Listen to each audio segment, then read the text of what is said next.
Release isn't in a moment, it's choosing. Choosing your breath over the replay, choosing your body, yes, over your mind's argument, choosing to stop auditioning for closure from people who couldn't hold you when you were already breaking. To be honest, we don't clean because we love the pain.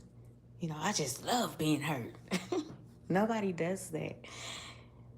We clean because the familiar feels safer than an unknown. Naming what release really isn't forgetting. It's re-narrating it. It's revisiting it. It's reclaiming it. It's redoing something. It's telling the truth without letting the truth tell you. That's releasing. It's saying that happened and it mattered. And I still get to become who I'm meant to be. The best version of me. Sometimes we keep rehearsing a story because there's a hidden payoff, a hidden agenda, a hidden cushion, a hidden comfort that we don't show to the world, but we know that if we do this certain thing, it will comfort us. Identity, attention, a proof that we were just like what gives them the right to hurt us? The victimizing. When we release, we give up the payoff. We give up that comfort. We give up all those things that keep us in this space to make room for peace. Because if we be honest, a lot of us, we throw that word around. So I'm protecting my peace. I'm reclaiming my peace. A peace mind, peace be still. Like, peace has been thrown out so much that it has lost its definition. Like, I feel like peace isn't just something to do. Peace is part of your character. It's like you know how to be peaceful in a loud environment or chaotic situation. You understand that your peace is gonna get you up out of you. When I say, hidden payoffs or that cushion, that comfort, I mean the unconscious benefit we get from holding on, even when it hurts. It's not that we like the pain, but the pain can become so familiar, and familiarity feels safer than unknown. Holding on often gives us a sense of comfort, identity, or even safety. The work of the release, recognizing that the payoff is temporary. That cushion is only temporary, but the cost can be very, very long term. When we ask ourselves, what is hidden? What is that hidden benefit I've been getting from holding on to this pain, to this heartbreak, to this thing that's been keeping me in this shell? And is it worth my peace? What am I really sacrificing? Listen to your body. Your nervous system remembers what your mind tries to rationalize. Notice where the story lives in your body. Is it the pain in your chest from a heartbreak, a death, a loved one, someone leaving? And we all know now, grief is not just death. Grief is anything that leaves your presence, leaves you. You could be grieving someone that's still alive. And we all know that, right? Is it the ache in your neck? And stress, you got to do this, you got to do that, routine here, there, and there. Or is the pain in your knees? Start there. Put a hand where the ache at and say, we're going to take like 10 deep breaths. So it's a little exercise right now. I'm going to put my hand over my chest. You put your hand wherever that ache is. And we're going to have 10 deep breaths.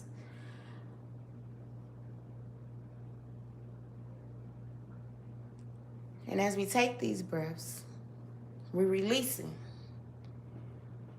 But please allow your exhale to be longer than your inhale. Quick. It was done to me. I didn't like it, but I'm exhaling this out. It reminds me of the movie Waiting to Exhale. Like, I don't know who's listening to this, but it's an old movie and it has a lot of great actresses and actors and all that or whatever. But the concept of the movie is people go through things, and sometimes we need that community to help us get through. Sometimes we understand that we cannot get through everything by ourselves. And it's just that moment that finally when what's her name, Bernadette? When she finally signed them divorce papers and was free, that was freedom. That was a sense of release. When Whitney Houston, I forgot her name or whatever in the thing, but when she decided, hey, I'm no longer selling myself short. I'm not gonna say selling myself short because she was having a good time with what she was doing. But I'm no longer putting myself in this position of being hurt. So I'm letting you go. She had to release him, Robin. Robin had to recognize that she deserves more. And she needed something or someone to live for. And now God has blessed her with someone and something to live for. So it was that the release of him that she had to do. And I forgot the Gloria. Gloria, it was the release of the overbearing, protective mother. To releasing that. But one thing that I realized with Waiting to Exhale, even though they released those things, they gained something. And that's the thing that we are so scared of, because we don't even know what we're going to gain if we release this. Like, if we're in a relationship and we know that we're not on the same pattern. We're not floating. We're not harmonizing anymore. We have to let this go. But if you're not having that maturity to finally let it go because you're scared of the unknown, you're scared of what you would gain because you don't know what it is that you would gain. In order to do that, you must release. It's like teaching your body, when we inhale and exhale, it's like teaching your body that this too shall pass. Like, this danger is when I exhale it out, I'm done with it. God, you say place it up on you, so I'm giving it to you. So when I exhale here, the angel's taking up to heaven. You're supposed to handle it. And I continue to walk my path. You don't have to think your way free. If your body is already telling you, release it.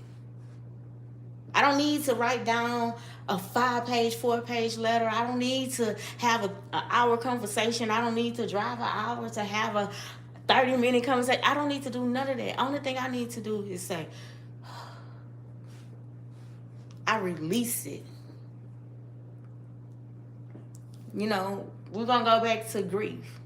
We all know that grief and release are friends, not enemies, not beefing with each other, not one on one side and the others on the other side. They like siblings. Grief and release. We resist letting go because we think it betrays our loved ones or the ones that we have lost. But grief is like a bridge to the release. Let yourself mourn what didn't happen. Because if we truly be honest, when we grieve people or when we grieve things, it's not the fact that, they was in our lives and we had great times. It was the things, it was the moments that could have happened but didn't happen. That's what we grieve. Because it's a sense of the conversation. It's like the conversation that never came. The version of you who tried so hard but just couldn't make somebody proud.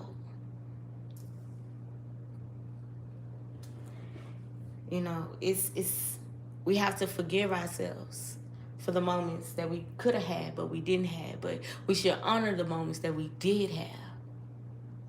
Because then we can start the process of releasing. So we can make room for peace. We can make room for peace. Cry about it. Write a goodbye letter. Bless the things that broke you for the wisdom it uncovers. And then bless yourself for closing the door. Closure isn't something that hangs you. It's something you choose. Can't nobody give you the closure. Whether it's a relationship or it's someone that you lost. They can't give you that closure. It's something that you got to choose for yourself. You can reconcile without reuniting, but you can forgive without re-entering. You can love the memory without reliving it. What am I? Still waiting to hear what I can say now to myself. Speak it out loud. Like, what is it that you could say to yourself right now that it begins that door of release? For me, I'm releasing codependency. You know, I'm dependent on a lot of people when it comes to whatever category that you can think of, to guide me, to lead me, to fill this void that I feel like you should feel. Foolish of me, right? So I had to speak that out loud.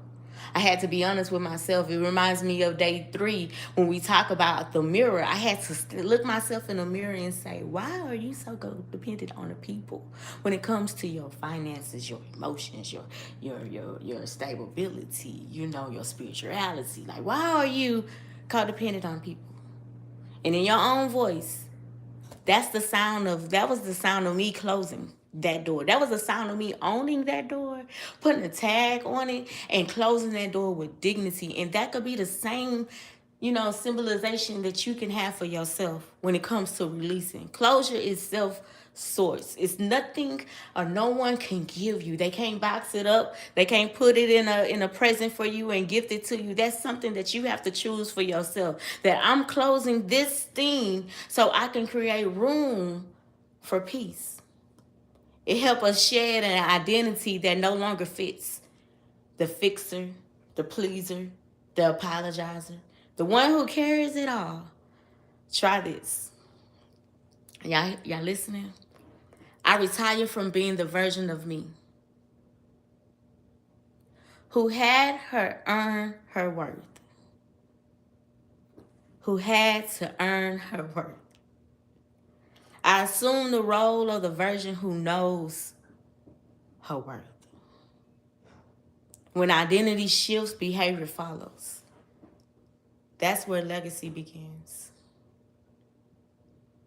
And let's say it again. I retire from being the version of me who I had to earn her worth. People pleasing, the fixer, the one that carried it all, the one that apologizer, the one I gotta do this because we have an image to protect. I have to show up this way because of that. I'm no longer earning who I had to earn my worth. I assume the role of the version of me who knows her worth. Anybody that's around you will know your worth too. You don't have to say it. You don't have to write it. You don't have to send a 4-page letter to them explaining your feelings and how you think of the situation. You don't have to do none of that because if it goes back to the mirror, it goes back to day 2, the boundary. And it also goes back to day 1, the emotional audit. Do you see me? Because you shouldn't be around nobody that do not see you for you. Do you see me? When I'm going through something, do you see me? When I'm happy, do you see me? As long as you can see me, I'm not saying jump out there and try to be the fixer. What I'm saying is, do you see me? Let's revisit, day 2. Without, a boundary, release has nowhere to live. So until you place up that boundary, release have nowhere to go. Here's a few suggestions. Draw a line where that loop usually begins. When you're going through something or somebody done did something to you, now you got to take a late night stroll. Now you got to reread something that you already had an understanding of. You reopening that wound. Replace that wound with something that's like, after, if Facebook or, the need for attention, or I don't know whatever that it is. For me, it's called dependency. So for me, it was more so as to depend on myself actually trick my brain in my mind and say, nah, I don't need to call nobody. I got this. If I was underwater, what would I do? Call my mama and say, what do I do? No, I'm going to figure it out. I sound like a Gen X right now. I'm going to figure it out. So, I don't know. Maybe you want to shut yourself out from the world during a certain time. After 9, you could just say, I choose peace. My phone is on D&D.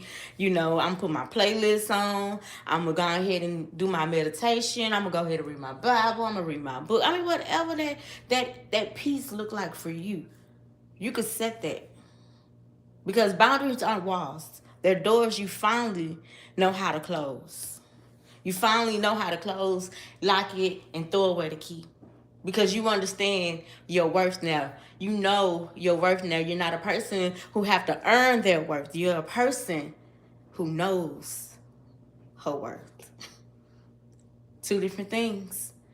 Two different things. And it's crazy now that I'm talking about it, because now I understand, because I went through it. I was a person who I felt like I had to earn my worth with people. Yo, you gotta earn what you do. Go to school, you gotta earn it. I'm gonna get into depth. That's another conversation for another day.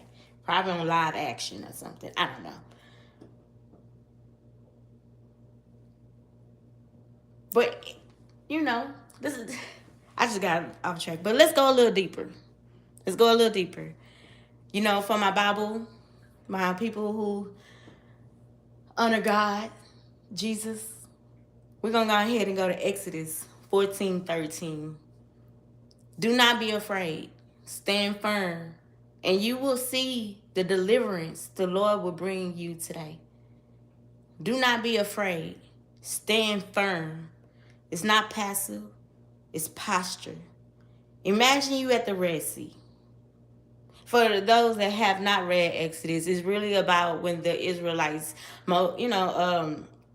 they was coming out of Egypt. They was running from Pharaoh. They ended up at the Red Sea. In order for them to get to the other side, they had to cross the Red Sea. And, keep reading. They'll tell you how to do it. But that's where we're at. We're not even crossing the Red Sea. We are now running from our oppressor. We are now running from our womb. Day 3, the mirror, We are now naming our womb, the womb that we had to set a boundary to. And then we had to look ourselves in the mirror and say, why did I place this up on me? In order for us to release it. Because that's what the Israelites was doing. They was releasing whatever that had them bound. But that's another story, because for another day. Because really, nobody really had them bound. It's crazy how something that you asked for end up being something that you're bound to. But it wasn't anything that you're supposed to stick to. But that's another story for another day. Exodus is crazy. But let's stay focused, sir. Okay. So imagine you at the Red Sea. The waters don't part until you move. Sometimes release feels like stepping forward with the sea still closed. That's faith, not denial. God led them to this ocean, and it's like, okay, none of us got no boat. You got some sticks? So I'm trying to figure out. Say, bruh, Aaron, Moses, what? I'm gonna raise my hand here and say, how do they coming. We can't swim. Faith is stepping out and not knowing what the unknown is. Faith is stepping out, not knowing what the next move is. And that's what releasing is. We all want gain, but we don't want to release anything to gain anything. Sometimes we have to pick our battles, what we're going to pick out. You don't wear all your cologne, right, in one day. You don't wear all your perfume in one day. No, you choose 1 or 2 that you're going to use for the day, and you make it happen, right? So stepping out on faith, it's like stepping up to the Red Sea. And say, God, I don't know where you finna take me. I don't know what you about to do, but hey, I'm stepping up to the Red Sea. And when Moses put that stick down, it opens up the gates of the Red Sea. But we trust that deliverance can begin at the moment of your decision. It was a decision that he had to make. He he parted the Red Sea. And that was a decision that he had to make, because he could have said, nah, I'm done. He led me to the ocean. I don't even know what I'm going to do. I can't swim. I'm supposed to leave all these people. But he trusted his decision. A lot of us do not trust our decision. So therefore, we place those things up on other people. And that's where codependency come in at, not only for you, but it came for me. Because faith is a substance of things hoped for. I'm hoping to get off this situation. You know, they was running from the Israelites. Whatever your situation is, I'm hoping to become a better person, and the evidence of the things that I have not seen. They didn't know what was on the other side of the ocean. They didn't know where they was leading to. They could have ran from danger into danger, but it was the faith and the trust of someone else to lead them. But it was the decision of the leader to make that choice, to trust himself enough to keep moving forward. I can't see what's on the other side. You can't see what's on the other side. You can't see what you're going to gain. You can't see what the unknown holds. But hoping for that deliverance, release have to come with it. We're going to take a moment and pray. God, meet me in the space between my letting go and you making a way. In Jesus' name we pray, amen. So look, I want to talk to Gen Zs real quick, okay? Y'all have a funny way of releasing. You know, your thing is, I'm going to unsubscribe to you. I'm going to unfollow you. I'm going to block you. I'm going to, undo, unmute, all that. I'm going to do all that. My soft life is activated. Boundaries is on. Millennials, you'll say something like this. I'm rebranding my healing from survival to living. Alignment over chaos. And to my Gen X, this is what releasing could be. I'm done carrying this. It ends here. Quiet liberation. Legacy intact. Y'all know, it reminds me of Power Rangers. I don't know why they came in my head, but it reminded me of Power Rangers when they had to activate, their thing to put on their superhero outfit, They had to activate something and they became superheroes. They became Power Rangers, right? And they would defeat the victim, the villain or the enemy that they had to protect the people of the town or protect themselves and things like that. Right, but that just reminded me of that. Every time you say those things, it's like it's activating. You're affirming that you're releasing this because it no longer serves you. Gen Z, I gotta unsubscribe to you, or I gotta unfollow you, or I gotta be friend. Like, I gotta take you away because I want this soft life activated. Boundaries is on. Hit your wrist. Like Power Rangers. It's okay, we're going to keep going. Don't worry about it. We're going to keep going.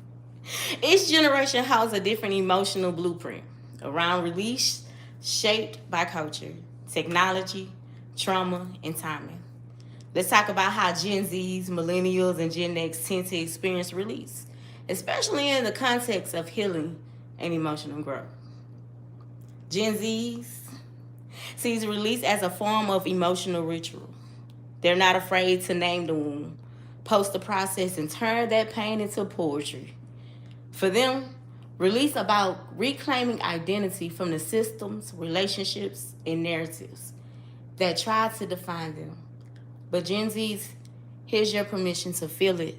Feel it all. The aesthetics of safety. Surround yourself with a community that validates your emotion depth without rushing your process.